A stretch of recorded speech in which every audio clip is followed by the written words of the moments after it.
የገላትያ ምዕራፍ 5 ከቁጥር 16 እና 25 እናነባለን። ገላትያ ምዕራፍ 5 Galatians chapter 5 ቁጥር 16 እና 25 እናነባለን። 16 and 25 እንደዚህ ይላል።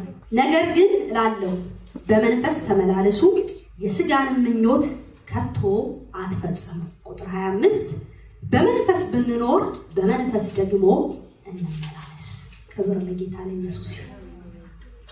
ዛሬ የማካፍለው ርዕስ በዋናነት በመንፈስ መመላለስ። The sermon of my title is Live by the Spirit. በመንፈስ መመላለስ ምን ማለት ነው ግን? በመንፈስ መመላለስ ማለት What does it mean to walk by the Spirit? በመንፈስ መመላለስ ማለት መንፈስ መሆን ማለት ነው? Living by the Spirit doesn't mean you have to be a spirit. አይደለም።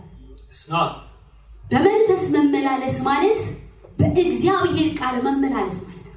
Living by the Spirit means walking by the word of God. ስለዚህ በመንፈስ መመላለስ በምኞት የሚመጣ ነገር ግን አይደለም። So living by the Spirit doesn't come out of your motives or intentions.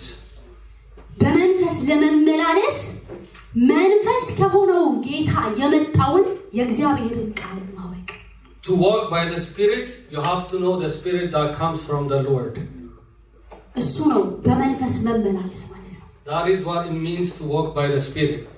ስለዚህ በመንፈስ ለመመላለስ ደግሞ መንፈሳዊ ሰው መሆን ግዴታ ነው። So that you can walk by the Spirit, you have to be a spiritual person. ልክ በስጋ ለመመላለስ ስጋዊ ሰው መሆን እንዳለብን ሰው ለመሆን እንደ ሰው ለመመላለስ ግዴታ ሰው መሆን አለብን አይደል? To walk in flesh, you have to be a flesh. ስለዚህ በመንፈስ ለመመላለስ ደግሞ መንፈሳዊ ሰው መሆን ግዴታ ነው። And to walk in spirit, you have to be a spiritual person. በአንደኛ ቆሮንቶስ ምዕራፍ 3 In 1 Corinthians chapter 3, ከቁጥር 3 አካባቢ ሲጀምር ምን ይላል? verse 3 ምንድነው የሚላቸው? በመንፈስ እንዲመላለሱ ሰው ብቻ መሆን አይጠበቅባቸው፣ መንፈሳዊ ሰው መሆን እንዳለባቸው ሲያወራ ምን ይላል? መንፈሳዊ እንደመሆናችሁ አይደለም የምነግራችሁ ይላቸዋል። መንፈሳዊ እንደመሆናችሁ ሳይሆን ሕፃን እንደመሆናችሁ ይላቸው። ለምን? መንፈሳዊ ስላልሆኑ። I am not talking to you as a spiritual person, you are as a kids, you know. ይሄንንም ደግሞ ሲያብራራ ምን ይላቸዋል? ወረድ ብሎ When he was explaining this, ሰው ብቻ መሆናችሁ አይደለም ምን ይላቸዋል? are you like just a human being? ስለዚህ ሰው ብቻ መሆን በመንፈሳዊ ዓለም እንደምን በመንፈስ እንድንመላለስ አያደርገንም። ሰው ብቻ መሆን Just to be a human being doesn't allow us to walk in flesh and spirit. ስለዚህ ልክ በክርስቶስ አምነን ዳግም ስንወለድ ያኔ መንፈሳችን ይወለዳል አይደል? ሙት መንፈሳችን ሕይወት ያገኛል። When we are born again, our dead spirit awakens. ከዛ በኋላ ያ በመንፈስ አዲስ ሆኖ የተወለደው ሕያው የሆነው መንፈሳችን ምግብ ያስፈልገዋል። Then that the new spirit that has been born needs food. ያ ምግብ ደግሞ የእግዚአብሔር ቃል ነው። And that food is the word of God. ከዛ በኋላ ነው ይሄ መንፈስ ምን ማድረግ የሚጀምረው? ማደግ የሚጀምረው። And then after that, once you have the word of God, your spirit starts to grow. ስለዚህ መጎልመስ ይመጣል። መንፈሳዊ ጉልምስና ይመጣል። Then maturity comes. ያን ጊዜ ነው ምን ማድረግ የምንጀምረው? በመንፈስ መመላለስ የምንጀምረው። And that's when we start to walk in spirit. ደግሞ ያ የተሰጠን መንፈስ ቅዱስ And that spirit that has been given to us, ያንን የሰማነውን የእግዚአብሔርን ቃል and what we have heard from the word, እሱን ይገልጥልናል። and he will explain that to us. ያን ወደዛ የእግዚአብሔር እውነት ደግሞ ይመራናል። And he will lead us to the truth. ሕይወታችንን ከስጋዊነት ወደ መንፈሳዊነት ዕለት ይለውጠዋል። And it will change our life from fleshly to a spiritual. ይሄ ሂደት የሚያቋርጥ አይደለም። And this process doesn't stop. መንፈሳዊነት ይጀምራል ማብቂያ ግን የለውም። Spiritual life starts but it doesn't have an end. ክርስቶስ ኢየሱስን እስክንመስል ድረስ Until we look like Jesus Christ. ስለዚህ ይሄንን አይነት አስተሳሰብ ነው ሊኖረን የሚገባው በመንፈስ ለመመላለስ። And this is the mindset we should have to walk in the Spirit. ጥያቄው The question, ምን ያህል ትኩረት ሰጥቼ በመንፈስ ለመመላለስ ራሴን ሰጥቻለሁ? the question is how much attentive I am to walk in the Spirit. ምክንያቱም የለበስነው አሮጌው ሰው ወይም አዳማዊው ሰው እኛ ውስጥ ስላለ እሱ በእኛ ውስጥ መኖር ስለሚፈልግ Because we still have that fleshly mindset and body in our souls. ስለዚህ በመንፈስ ስንኖር ሁሉ ጊዜ ስጋን እየተቃወመን ነው የምንኖረው እያደከምነው ነው የምንኖረው. And every day we are fighting against the flesh.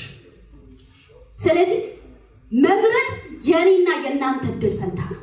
And the choice is ours. በክርስቶስ ከዳንን በኋላ በመንፈስ ለመመላለስ እኛንን ምንወስነው የምንቆርጠው. And once we are saved, we are the decision makers to walk in the Spirit or not. ከዛ በኋላ ነው የእግዚአብሔር ጸጋ የእግዚአብሔር መንፈስ በእኛ ላይ የሚሰራ. It's after this process that the Holy Spirit starts working in our life. ክብር ለኢየሱስ ይሁን. Praise the Lord.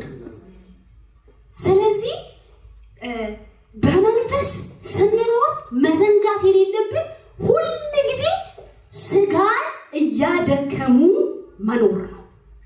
When we live in a spirit, we have to weaken our flesh. ይሄ ነው ጌታ ኢየሱስን በህይወታችን እንዲገለጥ የሚያደርገው.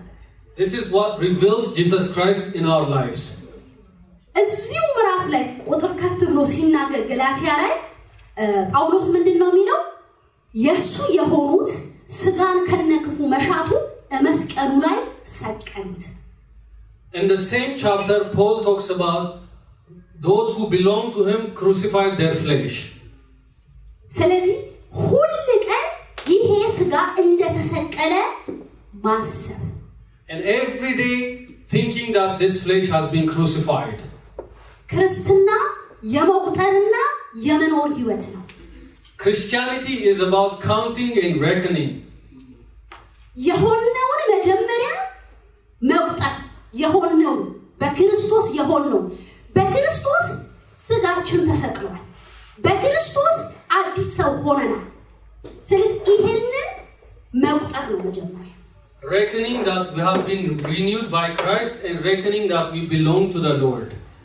ስለዚህ ይሄንን መርዶ ሁሉ ጊዜ ሚሚ ሞተሻል እያልኩ ልነግራት ይገባል. And I have to break this news every time to myself that I'm dead. ስለዚህ በእኛ የሚኖረው ማን ነው? ኢየሱስ ነው. And the one that lives in us is Jesus Christ. ኢየሱስ ክርስቶስ ነው በእኔ ምን ሆኖ የሚሆነው? ሕያው ሆኖ የሚኖረው. It's Jesus Christ, the living Lord, that lives inside me. ከዚህ በኋላ ይላል ሐዋርያ ጳውሎስ መልሶ የሚኖረው ኑሮ And after this, the life I live, ስለኔ ራሱን አሳልፎ በሰጠኝ በሱ የምኖረው ህይወት ነው የሚለው በቃ. and it's the life that I live through Jesus Christ. ክብር ለኢየሱስ ይሁን. Amen. ስለዚህ ይህንን ህይወት ለመኖር And to live this life, ምን ያህል ለዚህ ቦታ ሰጥተናል፣ ጊዜ ሰጥተናል. and how much value have given to this life. ምን ያህል የእግዚአብሔርን ቃል እናነባለን. How much do we pray and read the word? በየቀኑ በሚመጣብን ነገር ሁሉ ምን ያህል እግዚአብሔርን እናስበዋለን. And every day, whatever happens in our lives, how much do we think about God? በህይወታችን የምንሄደው ጎዳና ብዙ ነው። ስራ እንሄዳለን፣ ቤት ከልጆቻችን ጋር እንኖራለን፣ ብዙ ነገር እናደርጋለን።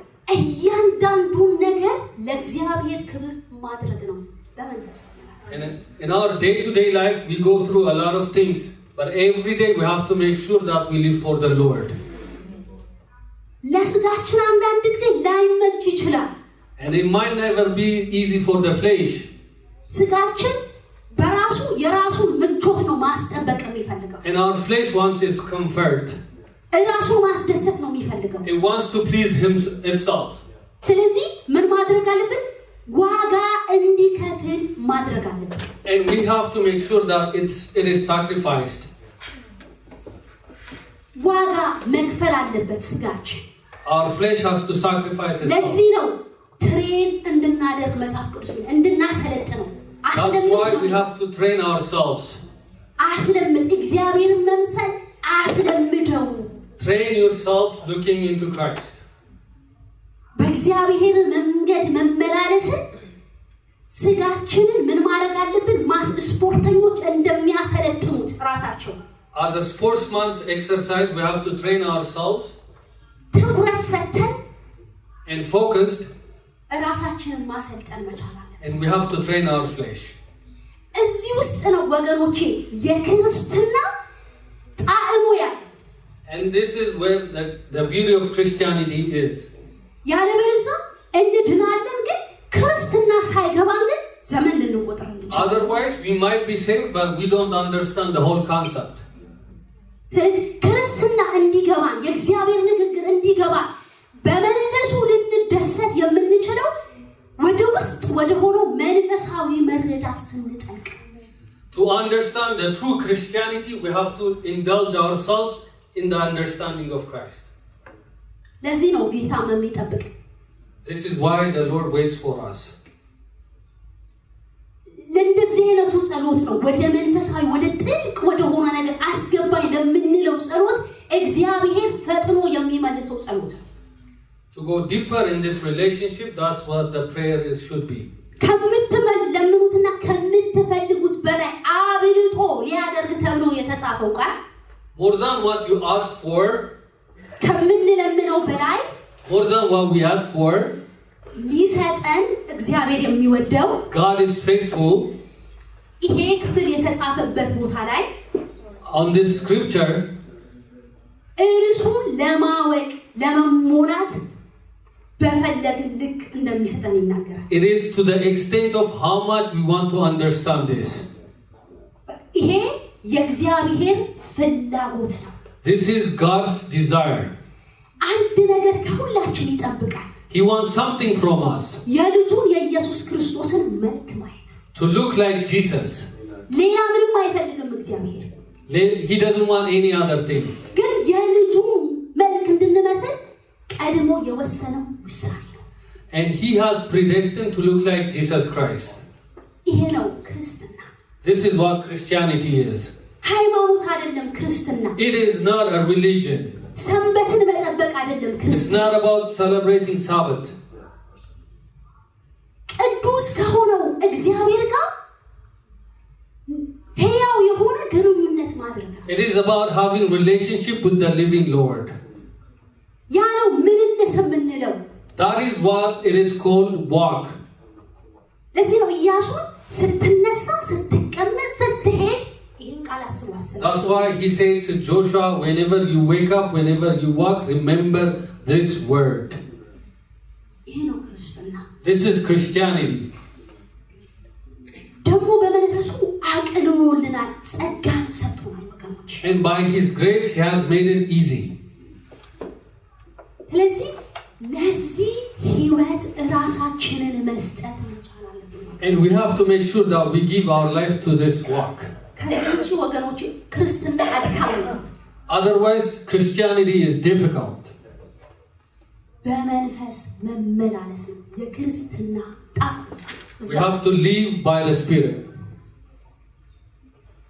ክብር ለእግዚአብሔር ይሁን. Amen. ክብር ለእግዚአብሔር ይሁን. Praise the Lord. ክብር ለእግዚአብሔር ይሁን. Praise the Lord. ይህንን ነው እግዚአብሔር እኮ ለእኛ ለልጆቹ የገለጠልን. This is what the Lord has revealed to us. ክርስትና መገለጥ ነው። Christianity is a revelation. መገለጥ ነው ክርስትና። It's a revelation. ስለዚህ ይህንን የተገለጠን እውነት በህይወት አካል ማልበስ። Whatever has been revealed to us, we have to make sure that we live that life, right? ታዲያ እንዴት ደስ የሚል ህይወት ነው በክርስቶስ ያገኘነው ህይወት። This is a joyful life.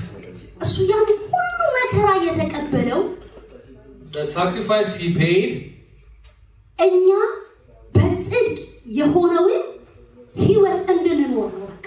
so that we can live the righteous life. ስለዚህ ሌሎች ቀንበሮች በሙሉ ያራገፈልን The reason he took away all our burdens, የሱን ቀንበር ተሸክመን እንድንኖር ነው። so that we can carry his burden.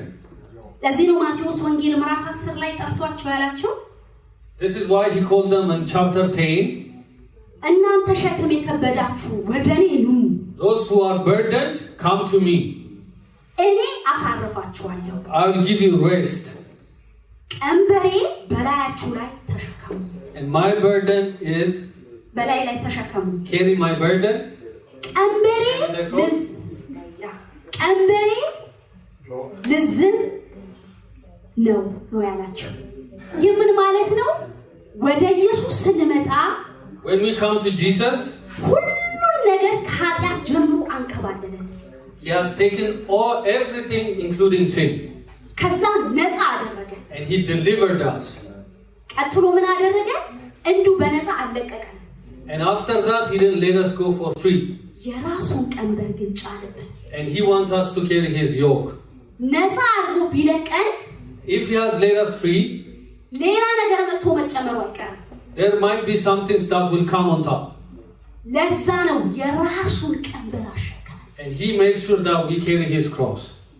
እሱ ካሸከመን ቀንበር ውጪ Whatever he has given us, የማንንም ቀንበር ልንሸከም አልተፈቀደልንም። and we are not called to carry any other burden.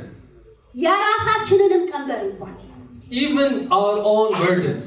ልንሸከም በፍጹም አልተጠራንም። We are not called to carry this burden. የሱን ቀንበር ብቻ። Only his yoke. እርሱ ደግሞ ቀላል ነው። And that is the easy one. ለምንድን ነው የቀለለው? The reason why it's easy የሱ ጸጋ አለበት። is because of his grace. የሱ እጅ አለበት። And his hands. እሱ አብሮን አለ። He is with us. እሱ ነው የሚሰራው። And he's the one who does the job. እሱ ነው የሚፈጽመው። And he's the one who does it. እኛ ራሳችንን መስጠት ነው። እሱ በእኛ ውስጥ መመላለስ ነው። We just have to give ourselves, and እሱ በእኛ ውስጥ ይኖራል። And he lives in us. ለዚህ ነው ጌታ ኢየሱስ እኔም አባቴም እንመጣለን ከሱ ጋር እንኖራለን ያለው። That is why Jesus said, me and my Father will live with him. ይሄ ነው This is it. ከሱ ጋር የመኖር ህይወት። Living with him. ከሱ ጋር ከመኖር የሚበልጥ ህይወት ሌላ ምን አለ? And there is nothing more than this. የሚሻል ነገር ምን አለ? There is nothing better than this. የሚበልጠው ከእርሱ ጋር መኖር ነው። And the better choice is to live with him. የማይጠገብ ህይወት። A life that will never be የማይጠገብ unsatisfied. Yes, a life that wouldn't be unsatisfied without. የማይለመድ ህይወት ነው። Something that you never get used to it. ይሄ ነው በመንፈስ መመላለስ። And that is called living by the Spirit. ስለዚህ በመንፈስ ለመመላለስ ይሄ መንፈስ የሆነውን የእግዚአብሔርን ሐሳብ ማወቅ ቁልፍና መሰረታዊ ነገር። And to live by the Spirit, we have to understand the main idea about living by the Spirit. የዚህን የእግዚአብሔርን ቃል ሙላት ማግኘት፣ በዚህ ቃል መሞላት። And we have to be filled with this word. ለዚህ ነው ጌታ ኢየሱስ ካስተማራቸው በኋላ መንፈስ ቅዱስ መጥቶ ምንድን ነው ያደረገው? ይሄንን ቃል ነው ያብራራላቸው። And after Jesus Christ taught them, the Holy Spirit came and explained this word. በመንፈስ መመላለስ ማለት ይሄ ነው። ከዚህ በላይ አላደርግማችሁ። And this is what living by the Spirit means. በመንፈስ መመላለስ ይሄ ነው እንጂ በመንፈስ መመላለስ ማለት መንፈስ መሆን አይደለም። And living by the Spirit doesn't necessarily mean you have to be a spirit. It's knowing the word. እኛስ የመንፈሳዊ ሰው ነን እንጂ we are spiritual people እንጂ መንፈስ አይደለም but we are not spirit ስለዚህ በመንፈስ ተመላለስን የምንለው እንደ እግዚአብሔር ቃል ስንወጣና ስንገባ ነው and this is what it means to live by the spirit when we walk in the word every day የዛን ጊዜ ነው የእግዚአብሔርን ህልውና እምናውቅ and that's when we know the Holy Spirit presence የዛን ጊዜ ነው የእግዚአብሔር አብሮነት ከኛ ጋር እንደሆነ የምናውቅ and this is how we know the Holy Spirit is with us የዛን ጊዜ ኢየሱስም በእኛ ውስጥ ይታያል ሁሉ then Jesus Christ will be seen through us እንደወደድነው የወደድነው ማድረግ አንችልም ቃሉ የሚለን ማድረግ እንችላለን we can do whatever we desire we only do what the word desires ክብር ለኢየሱስ ይሁን praise the Lord